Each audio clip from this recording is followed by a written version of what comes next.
Hello there everybody, welcome to my review for TIDO. In this video I'm going to tell you all about the app, I'll show you all its functions, and in the end I'll give you my personal opinion about it. So let's do this.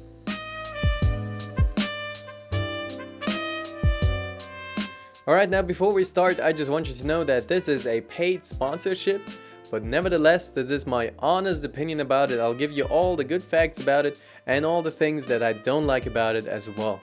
Alright, so TIDO is an all-round piano app for rather advanced pianists. You already have to be able to read sheet music, and on your website it says that you should be playing for at least a year already. So this is not made for beginners. There are no full tutorials for songs. There are rather hints and tips on how to play sheet music and extra information, so it makes it easier to play songs and to practice. But we'll get into that later. Alright, let's start with the basics of this app. You can install it only on your Apple iPad. You also are prompted your account details to start a 30-day free trial. And now the app itself. If you open it up, you can see the first collection, the Piano Masterworks. On the top you can see a bar called New and Noteworthy, so you'll see new content appearing right there. And underneath that you can see the volumes that are sorted by composer. Now if you click on one of those volumes, you first see some information about the volume itself, and sometimes it also includes a masterclass. Now this masterclass includes of course the notes and all its functions, but we'll get into that later. But it also includes a live performance by a concert pianist. Now in this live performance you can switch around between 3 different angles. You can look at it from the left, from the right, or from the top. And you also have the notes scrolling underneath. And this is great to see the fingering of a professional concert pianist, to see how he plays it, how he uses his fingers. Next up you can explore the piece, and this is one of my favorite sections. So the concert pianist guides you through the song. At the bottom you again have the notes, and this time there's also chapters, and for every chapter there is several videos where the concert pianist explains the intentions of the composer. He gives you hints and tips on how to play the song, how to practice, and you can also look up definitions of certain terms that are used in there. It's like a little documentary with really great videos that spark your interest with all those little bonus informations that you get. And if we go back, you can see all the other pieces that are in that volume, and you can easily download all of them just by tapping on them, and just as easy you can delete them again. Alright, so now let's look at the notes and the functions included. At the top you have the name of the piece, then the notes, then the pages through which you can easily just swipe through, and at the bottom you have all the functions. Now the notes are always in a sensible size, so if there is a lot going on you usually have 2 lines of notes, and if there is not that much going on you have 3 lines, so it always adapts. Alright, so now let's look at the functions. The first one is annotations. In this function you can add fingering, dynamics, or articulation in different colors to the sheet music. You do that by simply holding one of the symbols at the bottom, dragging it to where you need it, and then drop it right there. Now keep in mind that you don't change the actual audio preview of the song, but you rather make notes directly on the sheets for yourself. You can also hide these annotations at any time. If you press on done, they will be saved and you'll see them when you practice this piece. Next up is the playback function. In here you can listen to a recorded live performance, and this is important. It is an actual person playing that song, not a computer generated MIDI sequence. Now this has its pros and cons of course. On the one hand the song is alive and you can actually hear a real performance, a real interpretation, but on the other hand it could interfere with your way, the way you would want to play this song, because you already would have a predefined interpretation of it. But if you're an advanced pianist, I think it's nice to have an actual live performance, because then you can get a feel of how you could, for example, interpret this song. Now in this playback function you can also slow down the live performance or speed it up if you want to.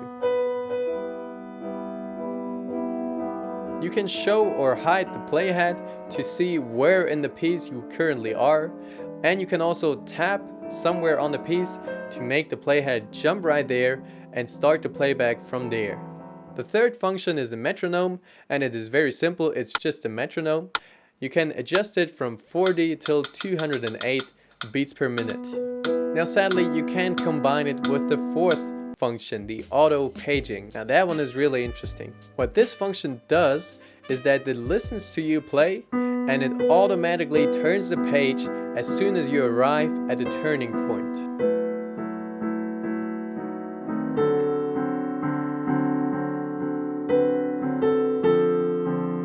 Now this turning point you can specify to be at the very end of this page or maybe already one bar before the end of this page.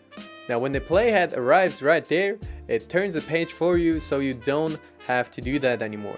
And keep in mind that you have to turn on your microphone for that function to work because of course it has to listen to your actual piano sounds. Now in my experience, this function worked perfectly well and I practiced one of Chopin's songs with that and it worked super nicely. But I am not a concert pianist, so I don't know how it works with the really advanced songs that are really fast, but with the medium songs it works perfectly fine.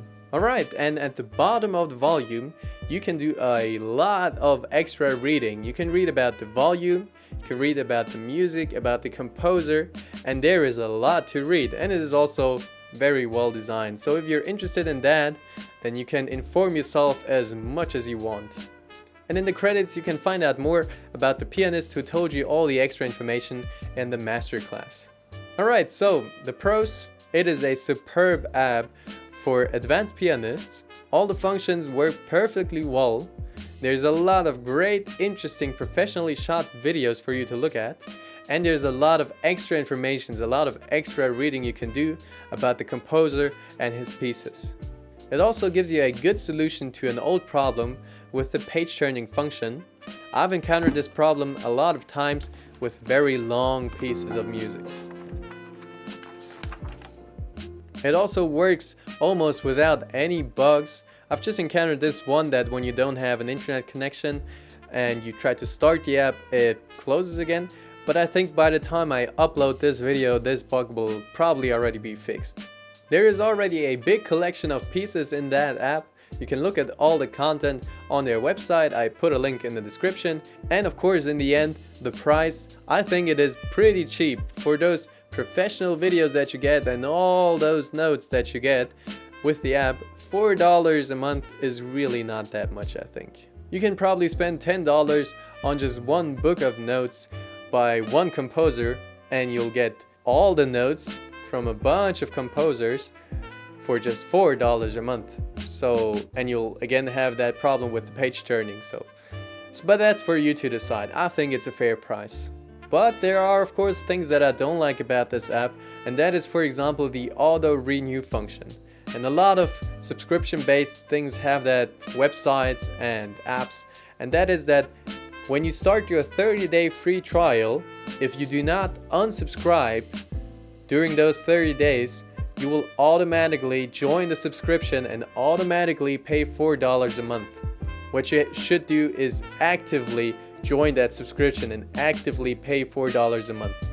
But well, a lot of websites, a lot of apps do that, and that's fine. They still give you a 30-day free trial, which is very generous. Just remember to unsubscribe if you did not like the app. And sadly, of course, it is limited to the Apple iPad. Maybe they can also widen that to an Android tablet or maybe even to a computer, why not? So far there's only classical music, but as it says on their website, there will be new content coming out and also new collections. So we're looking forward to that. Alright, that was it for this review. If you want to try that app, click on the link in the bottom box and click on one of those two videos if you want to see more of me talking about other stuff. Hope you enjoyed it. See you in the next video. Goodbye.